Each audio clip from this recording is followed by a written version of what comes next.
এখন তো একটা মাত্র প্রতিক্রিয়া, হাসপাতালে দাঁড়িয়ে তো অন্য কোনো প্রতিক্রিয়া দেওয়ার কোনো মানে নেই।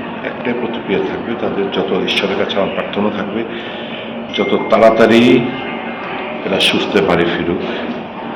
কয়েকটা পেশেন্ট খুবই ক্রিটিক্যাল, যে এই 3টে পেশেন্টকে যারা দেখলাম, টোটাল 9 জন আছেন, 3টে পেশেন্ট খুবই ক্রিটিক্যাল। এটুকু শুধু ঈশ্বরের কাছে আমার প্রার্থনা থাকবে খুব দ্রুত এনারা সুস্থতা লাভ করুক, বাড়ি ফিরে যাক, স্বাভাবিক জীবন আবার ফিরে আসুক তাদের, এটুকু আমার প্রার্থনা থাকবে। এর বাইরে এই মুহূর্তে অন্য কোনো কমেন্ট পাস করা এটা অনুচিত হবে বলে আমার